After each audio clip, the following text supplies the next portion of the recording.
Hi, everybody. Welcome to this episode of Inside Insights, a podcast powered by Zappy. My name is Ryan, but I think you already knew that. And I'm joined, as always, by my co-host, Patricia, and our producer, Kelsey. What is up, ladies? Hey, dude. How's it going? You know, it's going. Everybody who's listening, we're in some crazy times, aren't we? We are running fast. Markets are changing. It's crazy out there. I mean, there's been some big layoffs this week in the world. We are in an election cycle. It's going to be decided by runoffs. It's going to be a very interesting time in these markets. And the devaluation of the Colombian peso is like out of the roof, beyond the stratosphere. We've never had this exchange rate in our lives ever. So yeah, the world is crazy. It's a crazy time. It's a crazy time. But businesses that innovate and that focus on their customer are going to be fine.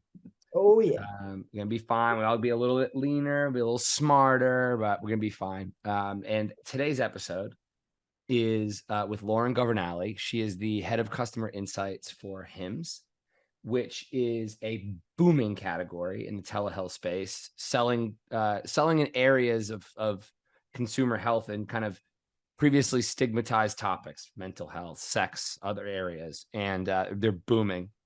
And Lauren is an incredibly adaptable, innovative, forward-thinking insights leader who I had the pleasure to sit down with. And this is going to be a breath of fresh air, this conversation. Lauren is making a huge impact. Lauren's business is flying. And Patricia, surprise, surprise, the founders and the CEO prioritize the customer at the center of their growth strategy. Novel concept. You'll learn also from talking to Lauren that she is an empowered insights leader. She is a connected insights leader. So novel concept, companies that are going to grow through this time have a good product that solves a problem, and their customers are at the center and their employees are empowered to make moves. I can't wait to get into this conversation. Before I do, I have to come clean.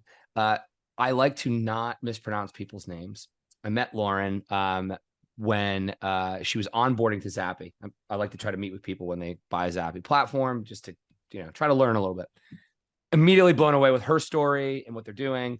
And I took away that her name was Lauren Governale. Lauren, I'm sorry. Some of Lauren's former colleagues work at Zappy, and they were like, dude, what are you talking about? So I'd like to officially apologize to Lauren. But without further ado, I'd like to get into this conversation because Lauren, you are incredible. And everybody who's listening, you're in for a treat.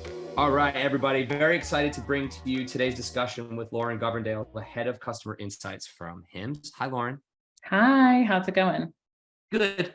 It's always funny. We start these interviews with, hey, how's it going? But the truth is, to everybody listening, we've been chatting for 15 minutes. I know. We've already it's just a natural thing that comes out of my mouth, even though we just had this whole conversation. So it's true. Now, so you used to work at C-Space. Did you live in Boston at that time? Yeah, I started at C-Space when I was living in Boston. Eventually, I made the move to New York, but I spent a few years there. Oh, yeah. Okay. So, how are you is natural everywhere, but in New England, you know what we actually say here, how are ya? You're walking around Boston is a little, hey, how are ya? I miss the accent.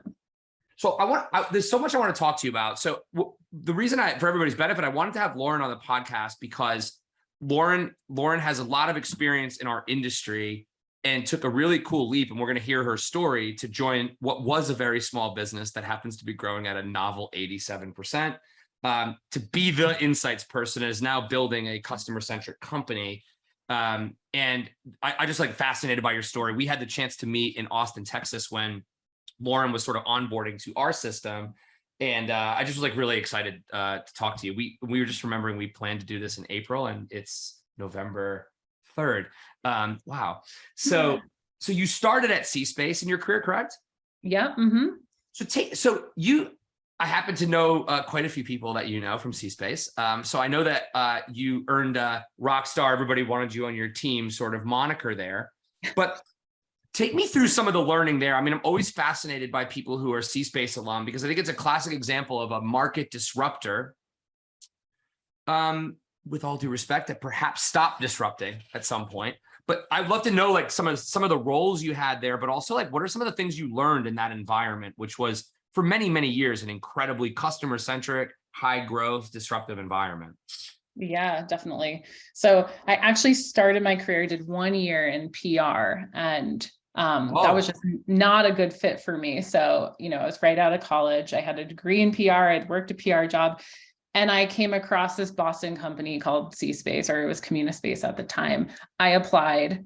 I got the job. I had actually no idea what the company did. And so that started my career in research, and I really grew up there. I was there for, I think, over 8 years, really moving from like learning literally everything about research as a junior researcher to leading these really big accounts, all during this time where like there was a lot of disruption going on from the company, and the industry was changing a lot, moving from like a very in-person research model to mhm. shifting into digital research, community research, agile research. So I think that like it was a great place for me to be and learn a lot about research in a lot of different ways. And I think I'm so grateful for the experience, and I've brought so many things I learned into HIMSS and HERS, which is also a very disruptive, innovative company. And a lot of those pillars really transferred over. I think, ultimately, like when it comes to that disruptive and innovative, philosophy and mindset of a company, like that really needs to be like throughout all parts of the organization. And that was what C Space had. And I worked with such smart, incredible people who were really like all on board to the work we were doing. We're all holding hands saying, this might be hard, but we're going to figure it out.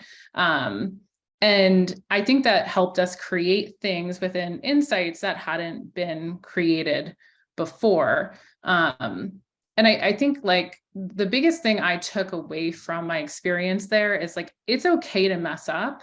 Yeah. It's okay to try things for the first time, and it doesn't have to be perfect. And if it fails, that's okay. And I think that was really a lot of the mindset that we were encouraged to have, which I think then ultimately led to us doing a ton of really cool work.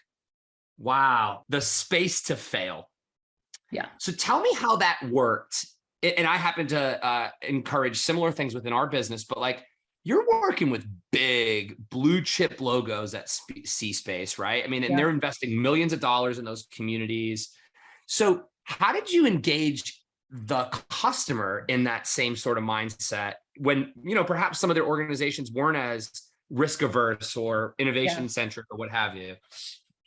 I think it was really hard. If I'm just going to be really honest, I think that like there were a lot of clients who didn't love that approach, and there were a lot of clients who loved that approach, and we're actually coming to say C Space for that approach, right? Like there's a lot of staleness that can happen in the insights industry, and I think that during this time period, people were really looking for a partner who could shake things up and get to the next level with the work we were doing. So I think that like using that mindset is saying, we're going to try some new things. We might be doing some things for you, client, for the first time we've ever done them, but it's all ultimately with the goal of getting you way more strategic insights that can drive your business.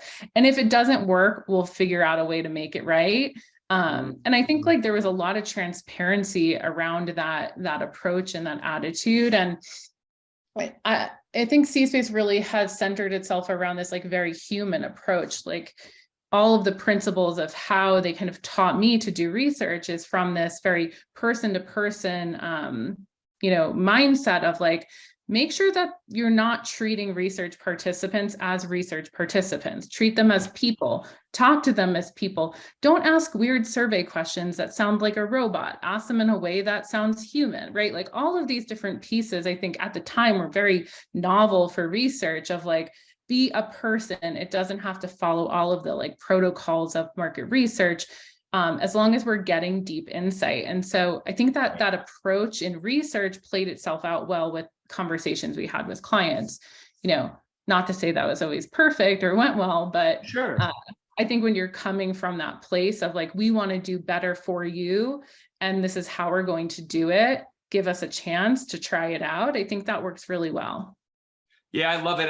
I also just love the principle of you're sort of telling them the why. We're going to try crazy stuff because we're going to get you better insights. And if we don't, we'll figure it out. And I think bringing people under the tent is a good way to drive intrinsic lean in and motivation and help them sell that internally. So thank you for that. So, all right, you're working with these big customers.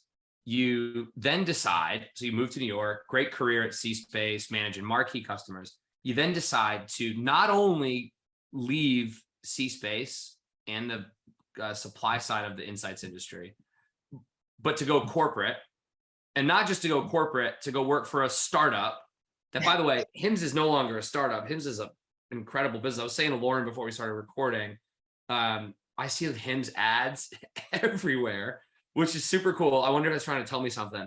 But make that decision. What were some of the things you were looking to learn at that moment in time? Yeah, I mean, I had a lot to learn. I think, like I said, great opportunities at C-Space. I did so many different types of research, so many different types of clients. I felt like I really lived that agency vendor experience, and I wanted to go make an impact in, a more direct way on the client side. With that said, I had spent all of this time really working with these huge clients, and for all of the great things that they offer, I did see that at times it was frustrating to be an insights person at these giant companies that are super siloed and matrixed, and having that impact could be really hard if you didn't have a seat at the table. And so I thought to myself, like, how can I find this in-between role where, I'm on the client side and I'm really able to build insights in the way that I think it should really work to be able to have an impact. And I got introduced to one of the co-founders at HIMSS and HERS, and after many conversations, it felt like it was the right opportunity to bring me on to see what insights could be within this like very young, I think the company was 2 years old at the time, which is very unique, place to start an insights function, growing insanely quick. At that point, it was already unicorn status and went public, I think like a year and a half into me being there. So, yeah, there was a lot of unique challenges that I knew I was going to have. I was very terrified of the whole thing. How am I going to do this? But it was also super exciting, like this fresh blank page to make it whatever, I really felt was going to work within the organization. And that just felt like an opportunity I really couldn't say no to.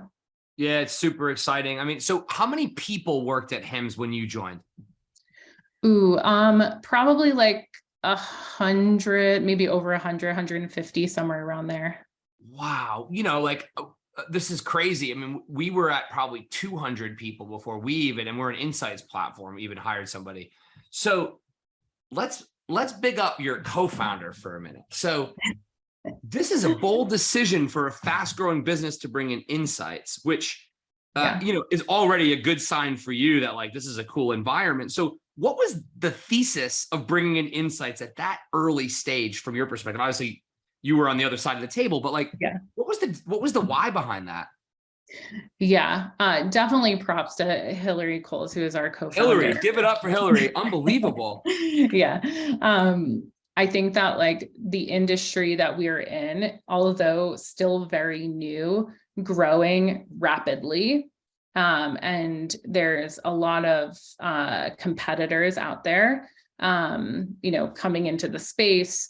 Every day it's changing. And so I think that the brands were built on really identifying and understanding an unmet consumer need. And that was obviously going great. They were growing, very well without insights. But I think that it was a very strategic, move to say, we're acquiring a certain type of customer right now, but this market is changing really quickly and it's going to get harder. And also our customer, as we grow, is going to change pretty drastically. And so in order to stay, a leader in the industry, we really need to understand our consumer and our customer today and tomorrow. And we really need to stay aligned to what our customers need, because, our business can offer so many different things to so many different people. How do you sort of decide what are the right things that are going to drive the business forward and really solve for, the needs of our customers? So I think that was what was really sort of encouraging this idea of building insights into the organization early on. It's fascinating. So it's like, okay, we're on to something, but so are other people. And so this capability from Hillary's perspective was a way to keep the company focused on where the market was going, not necessarily where it is. And, for anybody who's listening, that's a leader, what a wonderful principle for that woman to have of like, yeah, sure, we're growing like crazy, but we want to be growing like crazy in 5 years. And I think that's why so many big businesses, Lauren, are focused on foresight capabilities or insight capabilities. But it's so rare that person is being brought in by a co-founder, but like has that level of access. Well, no wonder why your business is performing so well. You listen to customers and you innovate. Novel concept. So the category keeps growing. Your category is growing like crazy. There's emergent players in it at all times. Why do you think the category, given where consumers are, is where it is today, and seeing the immense saturation that's happening? Yeah, I think that COVID it's definitely played a part in this, though telehealth and the kind of healthcare platform in a digital, way was already growing before then. And COVID kind of like let it take off and become more easily adopted by a more general, market.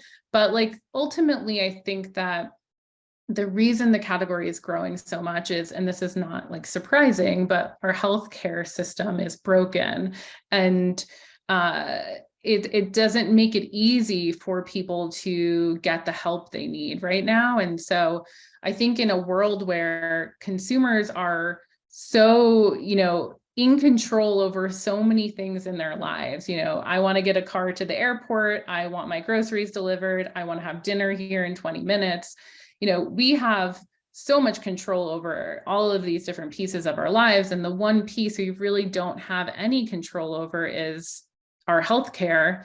And that's not good. No. It doesn't feel good. Ripe for disruption.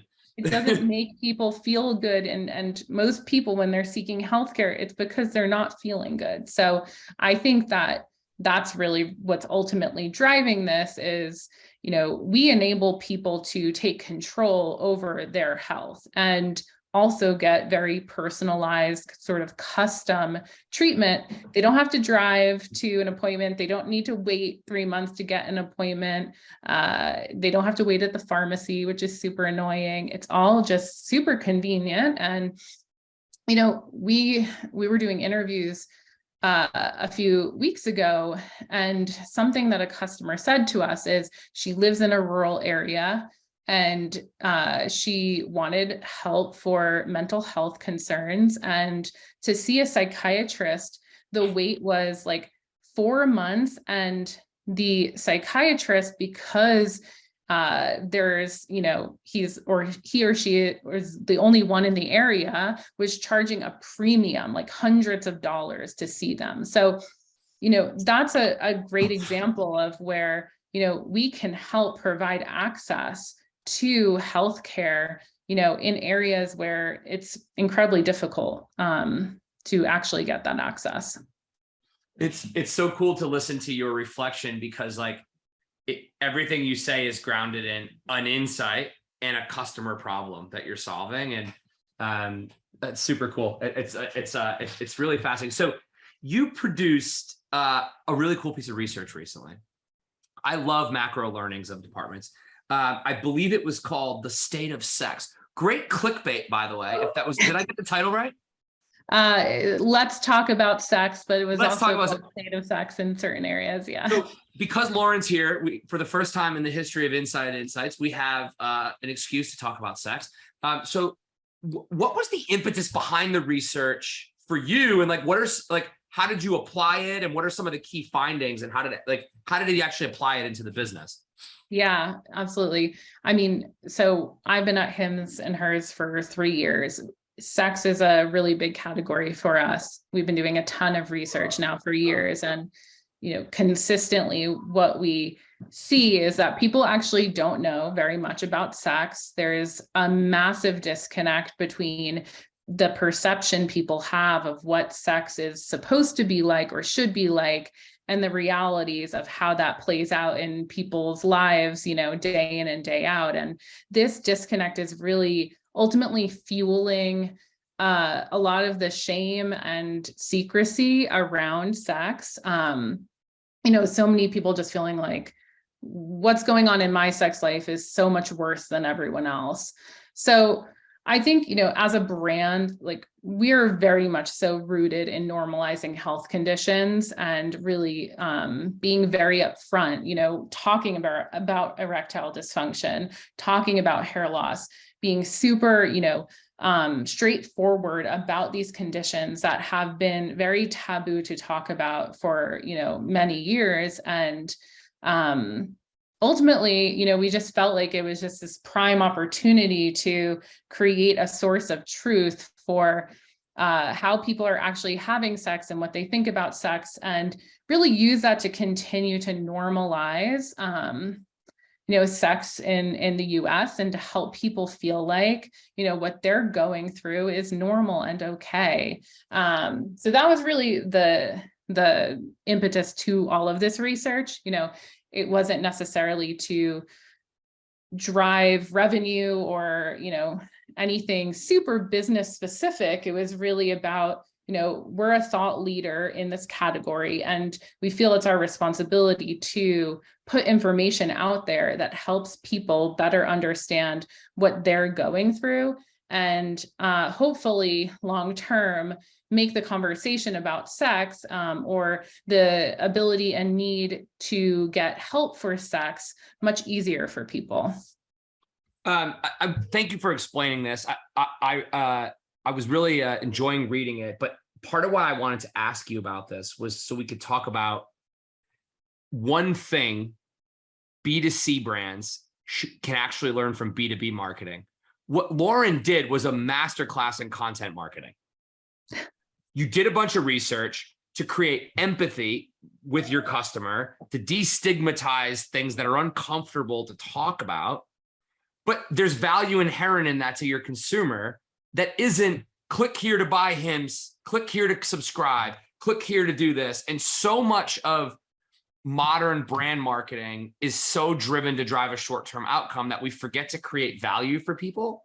And I wanted to talk about it really so I could just applaud you for the work. I mean, I think businesses need to, this is something that B2B is actually doing better than B2C, in my opinion. And you're obviously a B2C business that is running like a software company. I mean, the way that you move is incredible. But I think the lesson there is you did something that I'm sure that informs some strategy inside, but you speak to consumers about things that they care about and educate them and empathize with them. And whether or not that has direct attribution to subscriptions doesn't really matter, because let's all be honest, marketing attribution is a bit of a myth. So I applaud you for the work, and I'm assuming you got great feedback from your target customer base from it.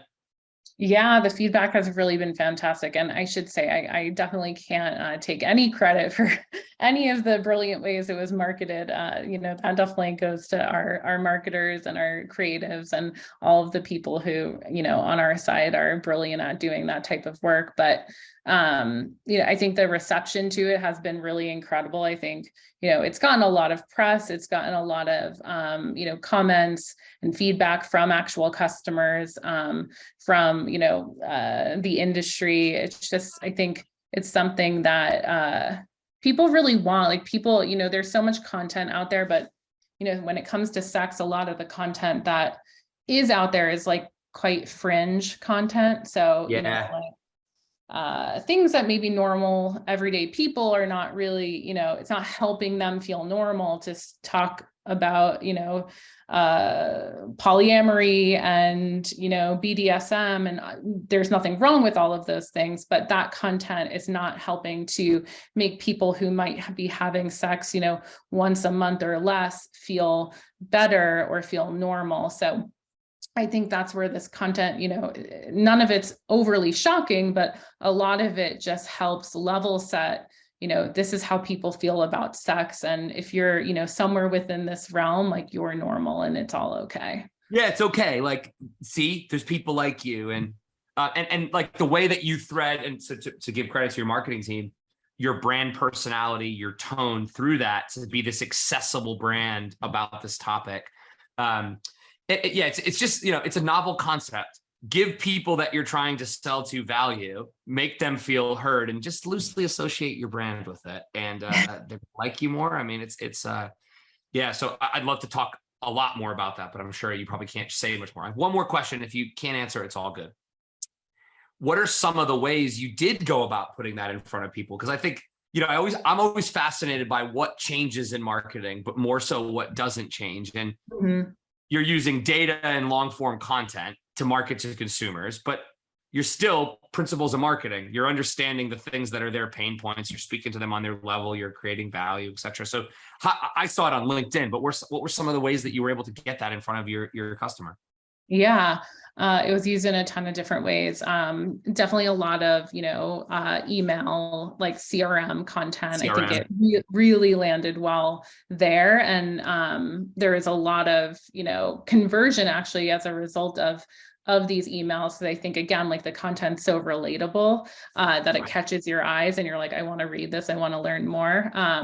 We used it all over the place. It was in ads. We got a lot of press. The content and the research and the data was reused by a bunch of different publications. We had a full landing page and website, dedicated to the paper. It is, in our app. It's kind of been all over the place. We did this incredible launch event for it. We had this very creative space with different press and influencers who came, and it was the first time I've actually seen research become the coolest thing ever, where there was all I was just thinking that.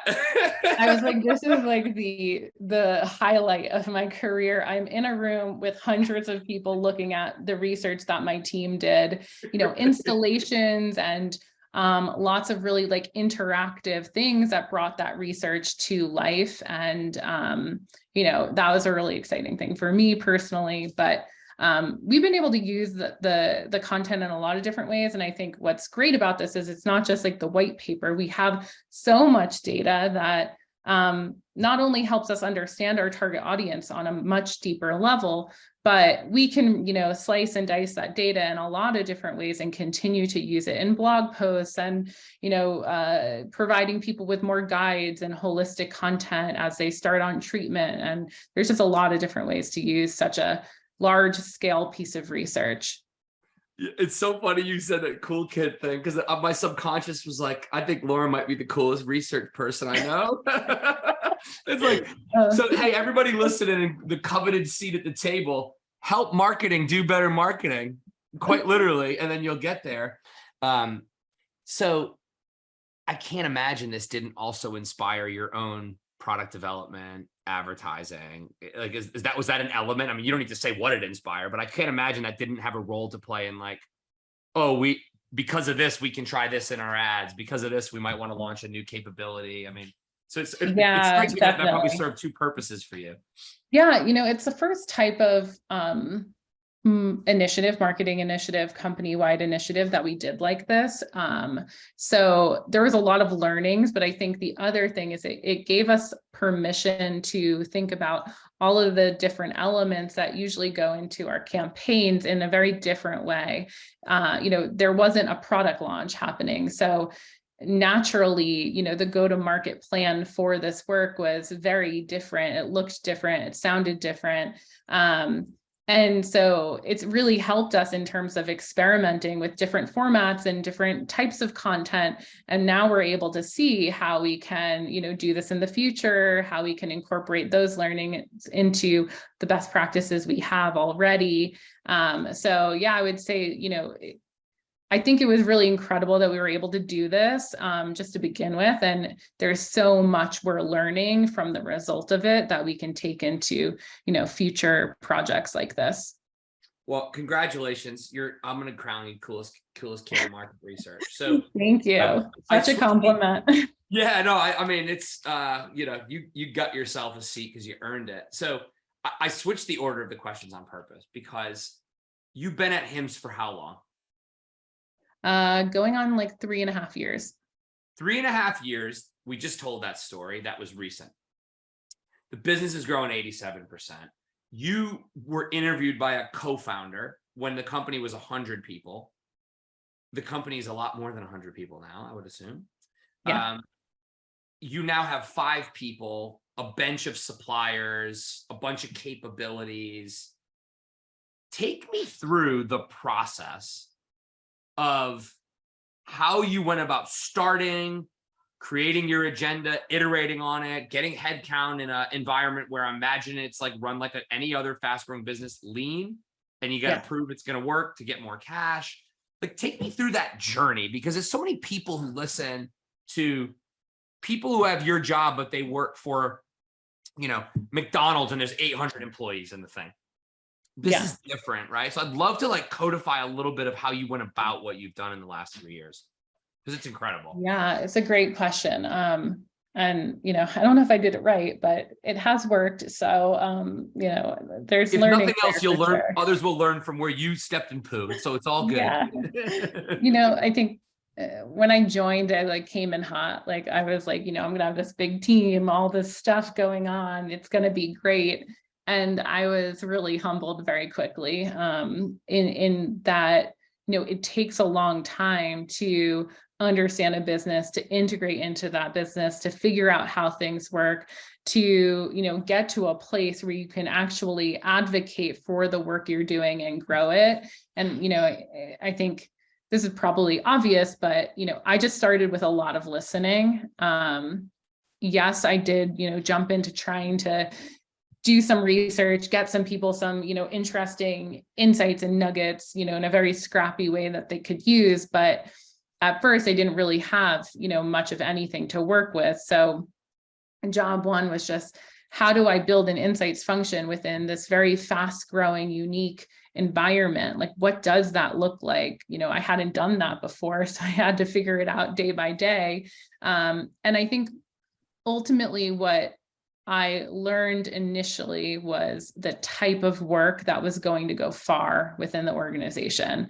So yes, there's a ton of research I wish I could have done over the last 3.5 years. That would have been like so cool and so fun and great for me as a researcher, really interesting. But I've stayed very lean in terms of the type of projects that I take on and that, I have my team take on. And I think that's really been a need, because I didn't have endless budget and vendors, and I had to be very picky. But understanding the business objectives, understanding what every single team is working towards and what type of insight they could actually action on, I think that was really, my first step as I joined. And then everything I built was really around that principle of what are the partners I need, what are the type of team members I need, what is the process I need in order to deliver on very business specific projects and objectives. So that was really step one. I think, with that and staying hyper focused on that, saying no to a lot of stuff that again would have been great to do, but didn't really play into that agenda, that helped prove value really quickly. So figuring out what I could work with, being very scrappy in terms of like, the types of research or the methods, and being okay with the fact that it wasn't going to be perfect. It wasn't going to be everything that I would want to do for the research, but if I could deliver insights really quickly, that spoke in the language of my stakeholders and enabled them to action on them, that's what really helped open up the door to, budget and being able to have more partners and growing my team, and tracking it. And, I will say, like, going back to C-Space, I think one of the things I learned there was how to track the impact of your work. And really following through. And sometimes it'd be really hard. You'd have to work with clients and be like, what did you do with that insight? Where did it go? And you can be really annoying, when you're doing that. But what it trained me in is doing the same internally to my stakeholders. Oh, we delivered this insight. You put it in that landing page, and that resulted in X% conversion, which ultimately led us to, X dollars in added revenue. That's a great story to tell. And then you get to tell that story. And that's how you start to build out, the team and get permission to do more things. Wow. Okay. That was like, there's a lot of gold in there. So I'm trying to figure out what I want to unpack first. All right. I'm going to start at the beginning. Yeah. So you get in there, you're trying to do discovery. Our project, as soon as the Lauren's here announcement goes out, are there people being like, yo, can you program a survey? Can you get me an answer? Like, were requests coming in on day one? No, not at all. So the company didn't really know what they didn't know at that point. Is that a safe thing to say? Yes, that's safe. And also I think, especially for the age of the company at the time, and the types of teams and roles, there wasn't a very, large understanding of me and what I did and how it would work. So, I don't think a lot of the teams I was, meeting and working with, like, education around insights also was a big part of that beginning phase of my work. They didn't know what to ask me. So there's been a lot of, I guess, upskilling across the company in terms of, what is insights used for? How do you ask the right questions? What are, the right things to come to us for? And, that's always going to be a part of it, right? Like, we're always working on that. Yeah. And I can't tell you how many times I've brought in a capability to Zappy, right? And like, the person succeeds or fails based on their ability to say, hey, I got these superpowers and you have these problems and I can help you. And it's tough in a fast growing environment. And for those of you considering joining a fast growing environment, it's tough to expect Hillary, the co-founder of a rocket ship, to sit there and like really plug in everything. So you at some level you're like, okay, I'm here now. I gotta figure out if I can connect and integrate, which is, that's not for everybody, right? Like, I imagine you had some days of like, oh shit, what am I doing? Like, I've been there. It's not for everyone. No. I think that if you're really into process and structure, it's probably not the right move. I definitely thrive in ambiguity and in finding solutions to problems and making things for the first time. Like, that's what gets me excited. So you're right in that, like, there wasn't anyone holding my hand telling me, here's this and here's this and here's this. I had to go figure all of it out and build all of it. And it was really hard. I'm not going to lie. It was a hard, the first year especially was hard, as I came in and there was sort of nothing and I had to build it, but it was also really exciting. Yeah. And so many people, Lauren, are like, I want the vibe of a fast growing business, but everything you just said is what comes with it. You have to figure it out. Your job changes every 6 months. You have to be comfortable with ambiguity. You got to be, I guess, Lauren, you have to be a certain type of crazy is one way to put it. I would agree. I'm with you on this. The first thing is, so you get there. They don't know what they don't know about the capability. You're like, okay, there's a lot of things I could do. So you said the first thing you did was try to create value. How did you go about that discovery process and then being like, okay, I'm only going to do things that anchor to why? And like, take me through that a little bit more. Yeah. I think that, we're a very product-led organization. And so I think that in terms of delivering value, it had to start, I didn't work at a product-led organization. I didn't really understand coming in what, teams that are working on things like this really care about. So I think that was really step one, was building those relationships. And that's something that I love doing. So that part came easy to me in terms of, getting there, meeting with as many people as possible, and, almost doing research on them, really understanding and asking a lot of questions to understand, like, what do they need in order to make their job easier? Like, what would that look like? So I think, that was really the first thing I did.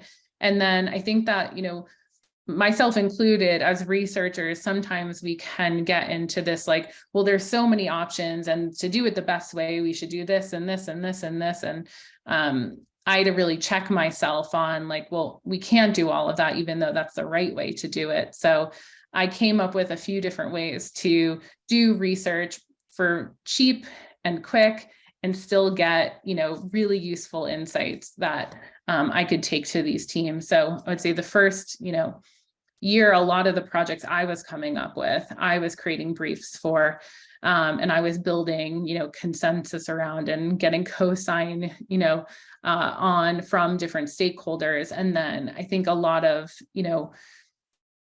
following up with them and working with them, telling them the insights, and really, like, drilling down into, like, how can I make this insight better? Is this useful for you? Is it not? Like, how can we get this to a place that, and I didn't do it right all the time, and I'm very grateful. I had a lot of stakeholders who were so grateful to be getting any insight, but, they worked with me until I was at a place where I could really understand, like, specific things that would be valuable to them. And now it's, a very ingrained part of, my team and how we work, but it took a lot of time to get to that place of really knowing what was going to be considered value and what was not going to be considered value. And I definitely did things that were not considered value, not to say I did everything great. There was lots of learnings around, like, what lands and what doesn't land. And I've taken, like, I'm constantly prioritizing, constantly. Yeah, We have more project requests than we could possibly ever do. And so every day I'm prioritizing, and the prioritizing has to do with, like, which of these things is going to lead to the most business impact. And that's where I focus my team. You wanted to focus on understanding where they had problems so you could enable them. And the other thing I liked is you wanted to do it lean, so that you weren't asking for cash right away. You were trying to create value before you were saying, I need money. And so often new people come into environments and they do their discovery. If you don't do that, you're kind of silly. But then they're like, I need $2 million, so I can't do anything. And I commend you on that. So you're getting in there, and you now have this prioritization process. Did you sort of macro socialize and contract that with your stakeholders to say, like, listen, y'all, this is how I'm going to do prioritization? Or is this something you do in the 10 of the market research department? Yeah. At first, no, I didn't share it. And I think it actually took a good amount of time to get to a place where there was a process that really worked. Now everyone knows the process we go through, and there's a process for it. There's, we have a very specific brief. We do calls for briefs, people fill them out, we have conversations about them, and then ultimately they're reviewed by, a handful of people who we all kind of weigh in on what are the business goals now in the next few months and the next year, and which projects should we really be focusing on. So everyone's very aware of that process, and they're also, I think, because the process is well known, when their project isn't something we can do, they understand it, and there's no hard feelings. And, I think it helps create, like, a much more positive environment and friendly environment around, the things my team can and cannot work on. I love it. All right. So we started our conversation talking about failure. People are listening to you because they're learning a ton. What's something that you, with the best of intentions, tried, and to the best you can share this? If you can't think of something, we can move on. But it fell flat, and why, in your opinion? Ooh, that's a good question. Love learning from failure. So you walked me right into this. So I'm sorry. I can give you an example. It's actually recent, so I'm still failing. Good. I failed today, by the way, literally just before this conversation. That makes me feel better. Yeah, happens every day. Yeah. So we have one of our categories is within mental health, and it's a new category. It's growing. It's changing a lot, and there's still very little known about it. So, why do people, or why would people need to, go to a telehealth option for mental health support versus in person? That's still like shifting a ton. So our stakeholders come to us, and it's a new category, so we have very few learnings. They want to learn a ton. I look at it and I go, okay, there's so many questions here, and what it feels like we need, just not what they were asking for, but it feels like what we need is, this much bigger project, this much bigger segmentation. That feels like it would get us like the most, information about these, personas and segments in the quickest way possible, kind of packaged up, and, still really actionable. So again, they weren't necessarily asking for it. They were saying, we need to understand the different types of people who would come to us and would consider us. So, I think like I had the best intentions in terms of like, we need to learn a lot really quickly, and how can we do that in a robust way? And it just didn't land. The segments did not land at all. I think it was too market researchy, I could say. It was too much. It was too traditional. It didn't end up speaking the language that we speak in the right way. It wasn't easy enough for them to action on. And it just didn't work. So, we definitely backstepped. We shifted it into something that is way more impactful, and we could have done actually much quicker than we did this project. So I think, it was a good learning in terms of like, I've been able to grow our team, our, capabilities, our budget to do more advanced types of work. And that's great, but sometimes we still don't need those types of projects, and we still don't need to do that type of work. And, going back to our bread and butter of like quick, scrappy, strategic, like that should really still be our first option, because that's what works well with our stakeholders. Yeah. And that's how our organization works. So yeah, that was a fail. Oh, it's a good one though, right? Like, it's like, okay, you're trying to say, okay, you want to better understand these customers. I'm going to go deep and give you sub segments. You probably gave them this really great piece of analysis, and they're like, what does this say? Yeah, that's exactly what happened. It's not that the work was bad at all, yeah, but great learning, and I won't be doing that again. So. I love it. All good. And thankfully I have very nice partners who are like, yeah, this is just not working. Like, how can we make this better? Like not upset or anything, but we needed to shift. So I'm a big HIMSS fan. This is a testament of your culture. It's okay to fail. Your culture is that of your stakeholders rooting for you, and the customers at the center. Yes, I'm very lucky, I'll say. Yeah, and these are things, I mean, I talk a lot about modern culture. Check. That's 3 stars. Customer-centric, employee-centric, a safe space for people to say, hey, we kind of fucked up today, but that's okay. It's all right. Like, yeah. And I think that's such an important part of our culture. And, like going back to disruption and innovation, like I know that it's okay if something I do doesn't work out. And as long as it's coming from a place of being strategic and making smart decisions, like sometimes you can do those things and it's still not going to work. And I feel really, lucky to work at a place where like, that's okay. And we just need to shift and keep going and keep moving forward. Yeah, it's excellent. Okay. I wanted to ask you 2 more questions. I don't know if I have time. Yeah.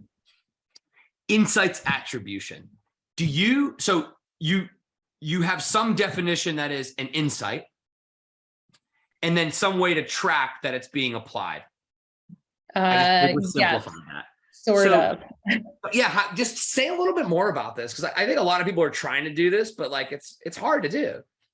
Yeah, no, it's incredibly difficult, and I definitely don't have a perfect answer for it. And I think if we could figure it out, we would all be doing great. But it's so hard because insight, it integrates into an organization in like a soft way at times and a very fluid way, and it integrates into lots of different pieces of the organization if, you know, the organization is using insights the right way. So I would say that like the caveat I take to how we track impact is like, it's never, you know, like I will never claim that we delivered this exact insight and the only reason that, you know, XYZ was successful was because of that insight, right? Like that is not the way to do it. Which is But the problem with attribution in and of itself, right? exactly. So I think that like there is a way, you know, if you have really close relationships with your stakeholders, that they can let you into the process that they take to take your insight and integrate it into the work that they're doing. And I think really like that is my process. It's not like tracking in any specific way, but on a quarterly basis, I do ask my team to check back in with their stakeholders and to see for the projects they worked on with them, what did they do with those insights? And yes, that helps us build like really good success stories for our team, but it also helps us evaluate like what work is valuable and what work is not valuable, and really like keep a constant pulse on that. Yeah. So again, it's not a perfect science, but you know, what I love to see is sometimes I'll see stakeholders presenting like, you know, decks on like insights delivered this, and then this is how it showed up in our, you know, CRM content or in our landing page or, you know, whatever it is. And I think because we have a lot of these conversations around like what happened to it, where did it go? I think, you know, that helps us create stories around impact. It's really insightful. So thank you for sharing. Yeah. Everybody, I'm out of time with Lauren, which makes me very sad. Lauren, I can't thank you enough for this conversation. I learned a lot. It's funny, we met at a counter in Austin, Texas in Yes. April. You were onboarding to Zappy. I just wanted to meet you. And I've been looking forward to this conversation ever since. So, and it lived up exactly to my expectations. Do you know that after I met you that day in Austin, I went to Franklin Barbecue and waited in line for like 3 hours to eat brisket, and it was also worth the hype. So wow. it's all coming full circle. Thank you. It's my pleasure. I wish you all the best. As soon as you're hiring, put it up on the internet. We will help you get some more people because you're working for an incredible company, and holy cow, what an awesome insights leader you are. So it's a privilege to get to talk to you and pick your brain a little bit. Thank you so much. That's so nice of you. And I really enjoyed chatting today. Absolutely. We'll talk to you soon, everybody. Lauren, thank you. I really enjoyed that interview with Lauren, ladies. I thought she was wonderful. I thought her story, her advice on how to do and how to prove the value of insights, how to connect insights to strategy is just so wonderful. But Patricia, you always do such a good job of summarizing these chats. What did you take away from it? You know, the first thing I want to come clean with, the way you say, is that it was hard for me to pick my favorite highlights because it was all gold. And I thought, okay, focus, right? I picked three. I picked three that I thought were really actionable on Monday morning, things that will help our peeps listening in, right? Three things, right? The first one, you asked her a question and she turned it around, right? And she was answering to you, you know, her journey, this, that, and the other. And she said, how can I find, she asked herself, an in-between role where I'm on the client side and I'm really able to build insights in a way that I think they should really work. And I thought to myself, now that's a hell of a question to ask yourself on a Friday night with a glass of wine in your hand, right? But she's like, okay. And then she starts telling you in that totally transparent way. And I did an autopsy on her sentence. And I love the words she answered. So let me give you the sentence. I got introduced to one of the co-founders after many conversations. It felt like it was the right opportunity to see what insights could be within this very young company, very unique place to start. Insights function, growing insanely quick. There are a lot of unique challenges that I knew where I was going to have. I was terrified about how I was going to do this, but it was also super exciting. It was fresh blank page to make it whatever I felt was going to work within that organization. I couldn't say no. So this was her sentence. Let's stop for a second. She didn't talk as fast as I do, but that's okay. I got introduced. Network, guys, network. It felt like it was the right opportunity. There's no statistics to that. It's going to feel right or it's not going to feel right. And trust your gut. You know yourself better than anybody else. And these are all pieces of advice that through Lauren I'm giving to our listeners and watchers, because this is how you change from one job to the other when you look for a new challenge. She said, to see what insights could be. Nobody's going to guarantee the future for you. So you walk in knowing that there's no future guaranteed. It's a young, unique place, but you're looking at it that way, right? Growing insanely quick. I loved how eloquent she was about that. It's, oh God, everybody wants the fast growing company. It's insane. I mean, let's be real. We're in one of them.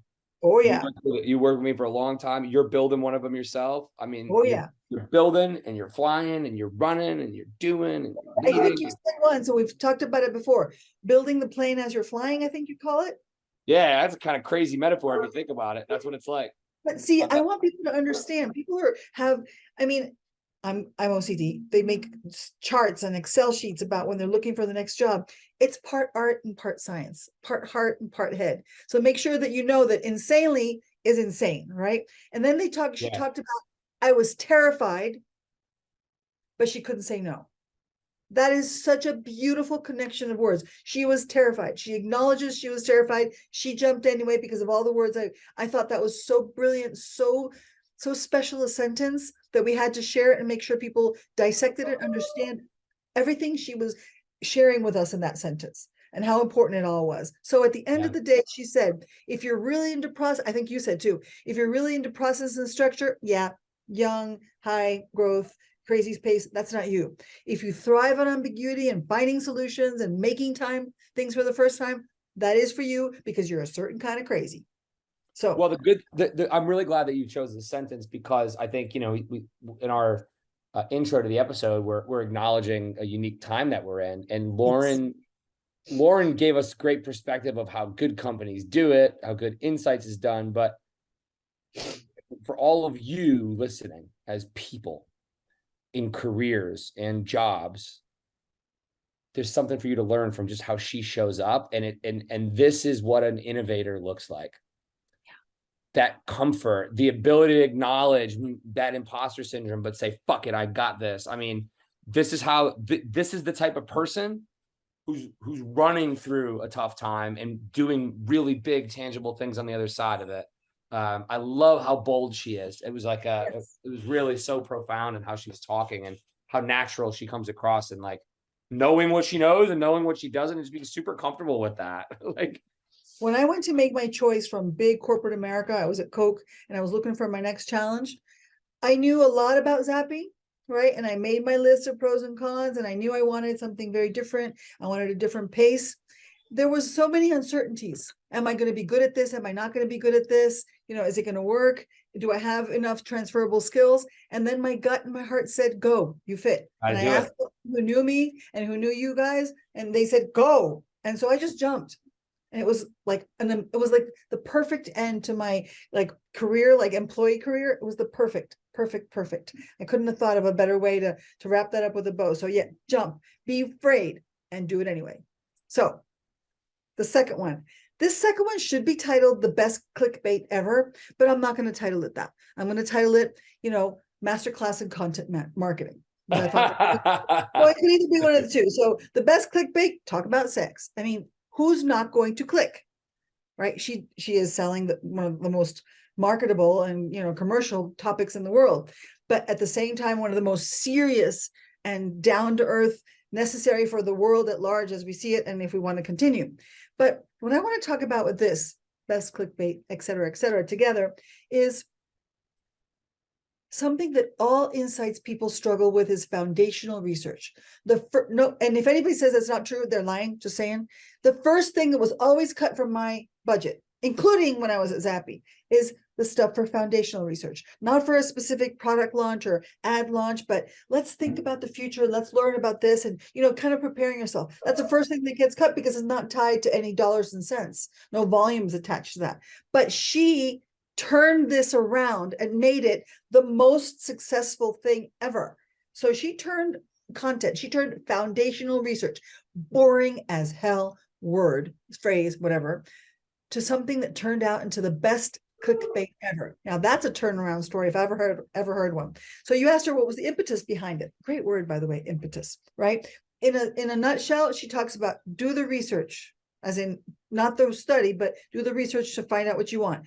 Look for creating empathy for the consumer, destigmatize the uncomfortable stuff. In her world, this uncomfortable stuff, you could talk about any other category. You could say destigmatize the boring stuff or destigmatize the gross stuff, because not all categories are, sweetness and flowers, right? But at the end of the day, it's create value as a B2C, right? Create value as your business. And she talks about there's a lot of content in general, but very little value or level setting. And at the end of the day, you need to make your consumer feel heard and then loosely associate your brand in a relevant manner to that topic that you're adding value to. You put that in front of people, and there's going to be conversation where they say, I want to read this, I want to learn more, right? And every different medium that you send them. Now, if you take all this and you apply it to HIMSS and HERS, right? She found out that people actually don't really know too much about sex. All of you people who think you're like gurus, you need to get back to the drawing board, because you probably don't know as much as you think you know, is what she's saying. I mean, as a married man, I get to have it every so often. That's about all I know.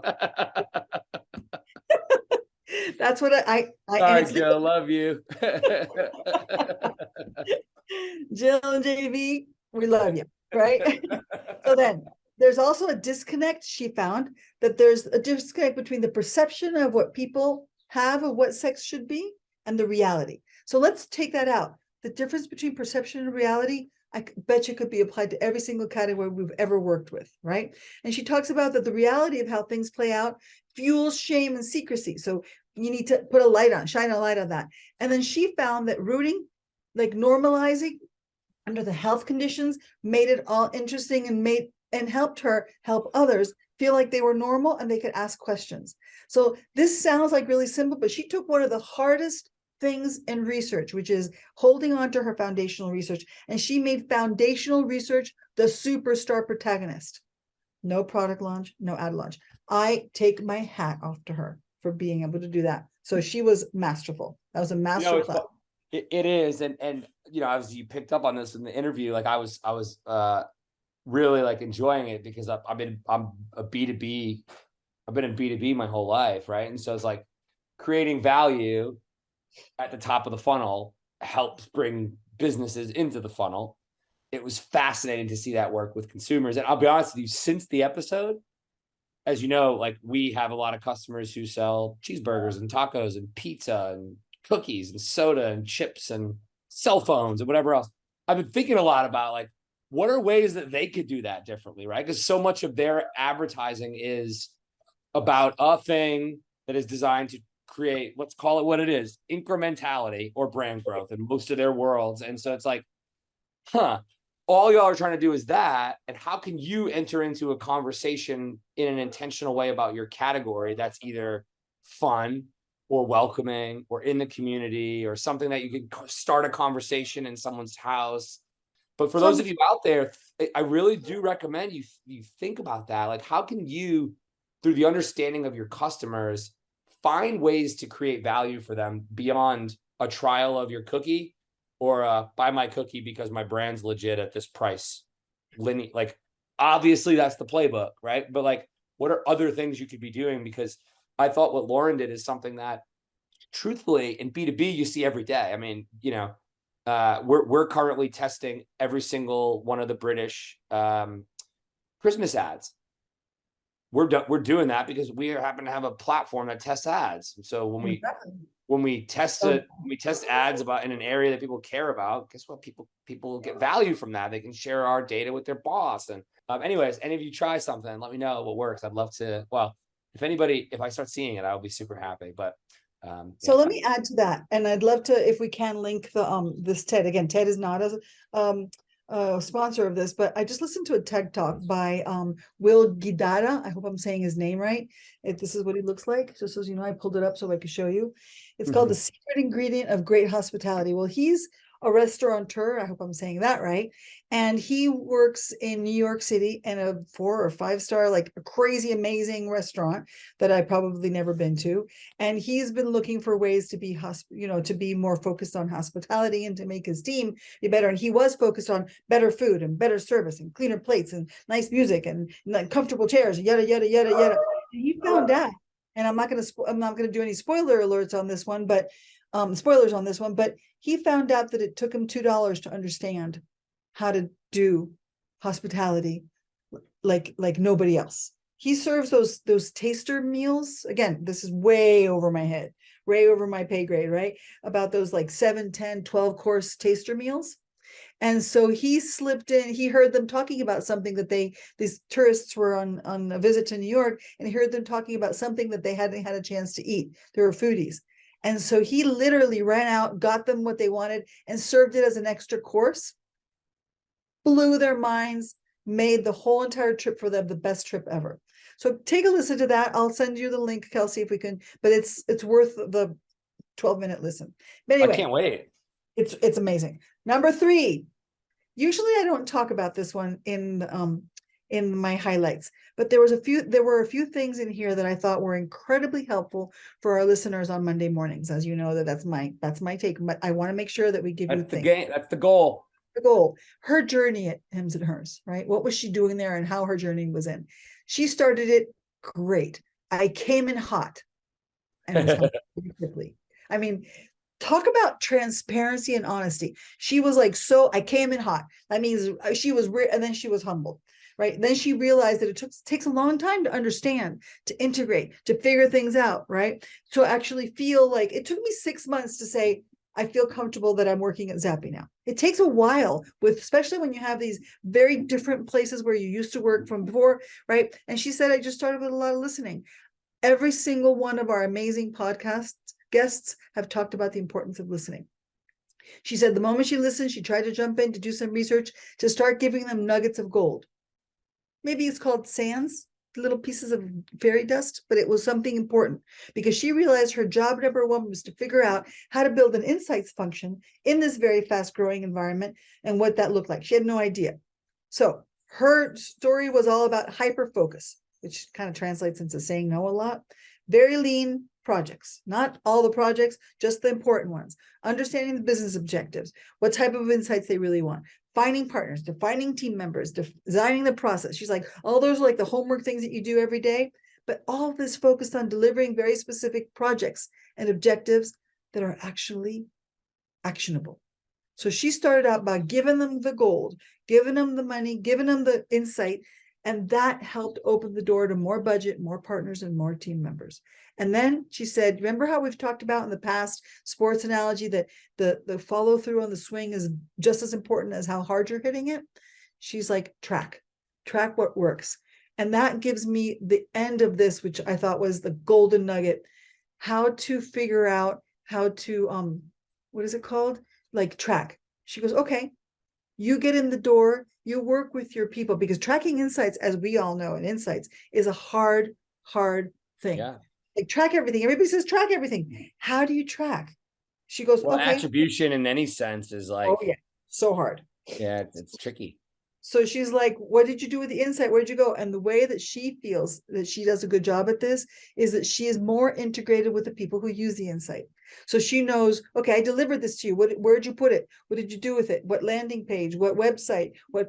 And then she's not saying, she said, never ever say, I did this. Say the insights helped. The insights contributed, and take your piece. Right? This is how much conversion. This is how much that conversion led to dollars. And that way she's never saying, I did all this myself, but she's saying, I contributed to this. Right. And it was beautiful balance. I just thought that was the best way because she showed her superpowers that way. That's an absolute. She did, right? She understood through discovery what her stakeholders are trying to do. She found ways to catch them in stride with value. I mean, how often do you see in businesses, people are trying to enable somebody, but they don't, it dies in the library. It dies in the PowerPoint deck. It doesn't get utilized. So she caught them in stride, and through that, like building relationships and connecting, she was able to influence them and track what they did. And yeah, it's really, Lauren's a G. I mean, unbelievable. And she actually talked about creating the stories that made everybody shine. Yeah. Not taking the credit, which I thought was just beautiful. Well, no, I love like this balance of empathy, listening, a lot of ambition, but a ton of humility. And I think those you both have heard me say this quote internally a lot. You can build a whole company around people with those types of traits. So yeah, everybody do me a favor. Tomorrow, be more like Lauren. Channel your inner Lauren. Be your own version of Lauren. There you go. Yeah, absolutely. Absolutely. Well, everybody, thank you for this wonderful episode. We have 2 episodes left. Unbelievable. Season 5, is that right? Unbelievable. Holy cow. I blacked out there for a minute. How many seasons have we had? Season 5. We had I don't want to tell anybody this because I'm not going to leak this, but we already have season 6 premiere on the calendar, people. We're going to bring the heat here. We have Jorge Calvachi, who is the global head of insights for Lazy Boy. I'm not going to give away the story, but I will tell you the punchline so you come back. Here's my clickbait. Jorge was offered to come in and lead the insights department. And he said, I don't want to lead the insights department. I want to lead this business to be customer centric. And that was, so when I heard that, the reason he's on the podcast is I heard him say that at a conference, and then I chased him down and talked to him for a long time. And I want him to share just the way his mind works with all of you. And also, particularly those of you in the audience, I think this is mostly an American brand, but most people's grandpa had a Lazy Boy, and the journey that brand is on to sort of harness that is quite fascinating. And we might as well drop the season finale. What do you think, Kelsey? Season finale, we have Stefania Gavillo, the SVP and Chief Insights Officer at Domino's. We got, we're bringing the heat for you guys. We got some great insights to come. I'd like to thank you for listening, and have a great day. We'll talk to you soon. Bye, guys.